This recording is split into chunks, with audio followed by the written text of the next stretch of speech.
After I became a burn victim, my mother disowned me. Getting revenge was the best thing I could have done. After the car accident, my face was unrecognizable. I was sort of expecting that I would scare away strangers, but I never thought I would scare away my own mother. It happened when my single mother had been driving me to school, when she lost control of her car on the icy January road and went crashing into a ditch. The car caught fire, and Mom managed to drag me out, but the damage had already been done. I had sustained 2nd to 3rd degree burns on 50% of my body. My limbs had gotten the worst of it. Mom herself was unharmed, save for bruising on her ribs and a cut across her nose. I spent the next 4 months in the burn unit at British Columbia Children's Hospital, and the place quickly became a second home. Doctors worked tirelessly to save me. I underwent a total of 50 operations, including skin grafts and the amputation of all 5 fingers on each hand. One morning, about a week into my hospital stay, my dad stopped by with a bouquet of colorful tulips and a balloon. His girlfriend Jenny came with him. Dad had been divorced from Mom for 2 years. "Daddy, why doesn't Mommy come see me?" I asked. My words were garbled, given I could barely move my burned lips, but Dad seemed to understand. "Oh, honey," he sighed, ruffling what was left of my charred hair. "Mommy loves you more than anyone else in the world. That's why she doesn't come by very often. It hurts her to see you hurt, but I miss her." "She misses you too, honey, but Mommy has some problems. It's difficult for a girl your age to understand." I knew even back then that Mom wasn't quite right in the head. I believe that's why Dad left her, but he still cared about her a great deal. After 4 long months, I was finally allowed to go home. My burns were still healing, leaving me with tight, warped skin that itched and throbbed every minute of the day. But I couldn't stop thinking about Mom. She had abandoned me. I was only a little girl, and it was the worst feeling I've ever had. I had my ideas on how I would respond to her actions. She'll regret this one day. That night, I woke up in pain, my skin itching as if I had fire ants crawling all over me, a deep phantom ache in my amputated fingers. Then I sensed a presence, something watching me from a dark corner.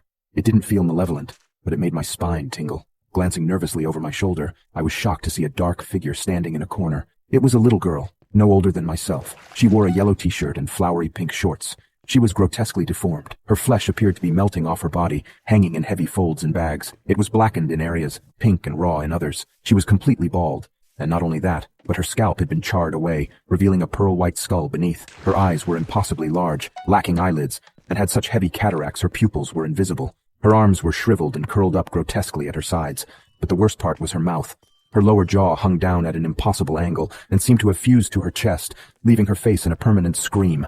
I had never seen anything so horrible in my life, but before I could make a sound, the girl raised a shriveled hand and brought it to her gaping mouth, as if trying to shush me. It appeared she was trying to speak, but her frozen jaw made that physically impossible. She placed her hand on my shoulder, and when I forced myself to look into her eyes, I saw compassion. I saw love. "Who are you?" I whimpered. She gently pushed me back into a reclining position, tucked the covers around my scarred, wounded body, and smoothed back my hair. Then she turned and walked silently out of the room, leaving the door open just a crack. I couldn't stop thinking about the little melting girl, and part of me wanted to see her again. Days later, I returned to school. My friends were all delighted to have me back, but many kids avoided me, and some were downright mean. 3 years passed, and I made remarkable progress. I began walking again, and my burns healed better than my doctors expected. By then, I had mostly forgotten about the little melting girl. Around that time, I was entering puberty, which can cripple the self-esteem of even the most beautiful girls. As well as my injuries had healed, I still had a lot of scarring and was missing my left breast. My appearance made me a prime target for bullying. One day, when I was walking home from school, a group of older girls followed me home and threw rocks at me. I ran into the house, crying, and shut myself in my room. I sobbed for over an hour, feeling like a total freak, hideous and unlovable. As I lay on my bed, face buried in a pillow, I felt a hand smooth back my hair. It was the melting girl. She still wore the same outfit and hadn't aged a bit. Her appearance wasn't nearly as shocking the second time around, but I couldn't stifle a frightened squeal. "It's you," I gasped. "What are you doing here?" The melting girl walked over to my desk and scribbled something on a sheet of notebook paper. She held it up so that I could read. "Kids can be cruel," it said. "I'm so ugly," I whimpered. "I'm a monster." She shook her head, then jotted down a second note. "A few scars mean nothing. You've got beautiful blue eyes, gorgeous, shiny golden hair, and the perfect bone structure. You are amazing." I suddenly felt pretty bad for sobbing over my own deformities to this girl who barely looked human anymore. "Are you just saying that to make me feel better?" She shook her head, then placed her hand over her heart. "Who are you?" I demanded. "Are you a ghost?" Once again, she left my room without a word. I tried chasing after her, but she was gone. After searching the house top to bottom, I figured she must be a ghost, and that she had died in the fire that warped her appearance. But who was she? What had happened? Why did only I see her? Did she have something to do with my mom? The following day after school, I decided to speak to my dad. I told him that I wanted to ask him a question about Mom. I reminded him that I was almost 12 years old and had a right to know, and that he had to be honest with me. "Okay, Julia, I'll do my best. What is it? What happened in Mom's past?" I asked him. "Why is she so strange sometimes? Why did she abandon me?" Dad hesitated, biting his lip. He flushed and rubbed his temples. Well, I think you're at that age now, he said. I'll tell you everything I know, okay? I took a deep breath. Okay. Dad poured himself more iced tea and pinched the bridge of his nose. I don't know a whole lot about it, but when I met your mother, she was an orphan at 21 and claimed not to have anyone except her grandmother. It wasn't until a whole year into our relationship that she finally confessed there had been a terrible accident in her childhood. She refused to elaborate. I sank back against the couch cushion, defeated. So you don't know either? No, I'm sorry, honey. Would she tell me if I asked her? I don't think that's a good idea, Julia, said Dad. Jenny, sitting next to me on the couch, nodded, and so, for the time being, I listened to him. But after 5 years passed, I saw the melting girl again. At 16, my confidence had improved. I had friends and good grades. That said, I still had to deal with bullies on a regular basis. But now I could stand up for myself. One day at lunch, my friends and I were discussing the upcoming school dance and what we would wear. Rachel Newton, one of the resident mean girls, sneered at me as she and her friends walked by.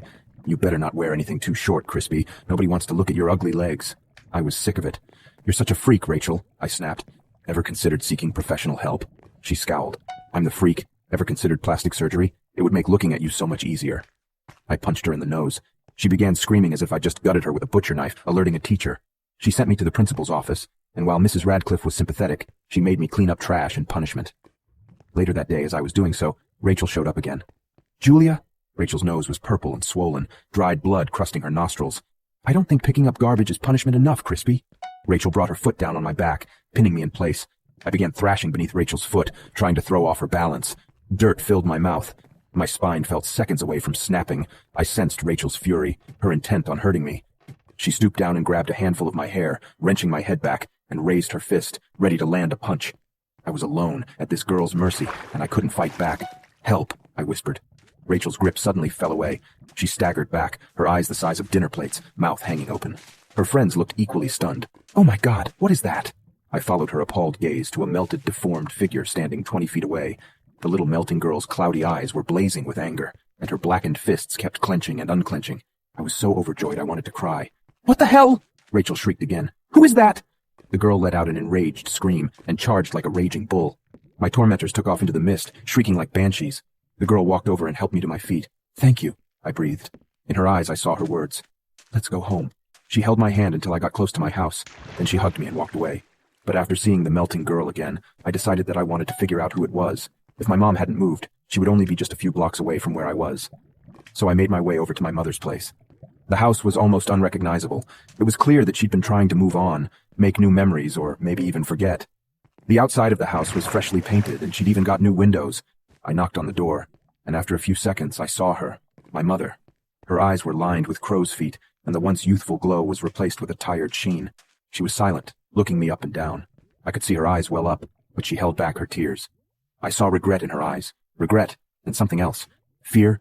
I couldn't tell. I remember when I was younger, when I wanted to get revenge on my mother for abandoning me.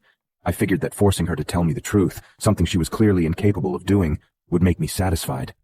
I need to know, I said, my voice barely a whisper. When we went to sit down in the unrecognizable living room of the house, I told her about the melting girl. Oh God! Oh my God! Julia! She sobbed. Mom! What is it? She pulled me into a crushing hug, her chest heaving as she fought for air. That girl. She's my sister. I was frozen. What? Oh, honey, I guess I can't hold back any longer. Finally, after 16 years, I got to know my mother. She grew up on a farm in Saskatchewan with her twin sister Sarah and their parents. They lived a happy life until an arsonist set the barn on fire. The girls were inside at the time. In a frantic attempt to escape, Sarah fell and broke her leg. She ran to get help, but by then it was too late. The fire had spread out of control, and Sarah couldn't be saved. The fire completely broke Mom. She didn't speak for almost a year, and 4 years later her parents died in a car accident. Mom never recovered emotionally. To this day, I can only imagine what she went through. When you got hurt, it brought back so many terrible memories. I couldn't face it. I was a coward, Julia. I'm so sorry. Don't be. I kissed her cheek. You're the best mother, and I love you. She wiped her nose. I've seen Sarah a few times since she died, but I convinced myself I was dreaming. But it seems she's been watching over you, too. Like a guardian angel? She is a guardian angel. That night, I prayed for the first time in years and thanked God for sending down Sarah. 21 years have passed since that day. I have a successful career. I'm married. I have children. I still see Sarah every now and then, but I don't need her protection so much anymore. I've grown strong and confident. I've come a long way. I can't explain Sarah's presence in my life, and I guess I don't need to. I'm just so thankful to have her around. She's been there for me during my darkest hours, protected me from a cruel world when I was at my most vulnerable. My only regret is that Sarah, unlike me, never got a second chance at life.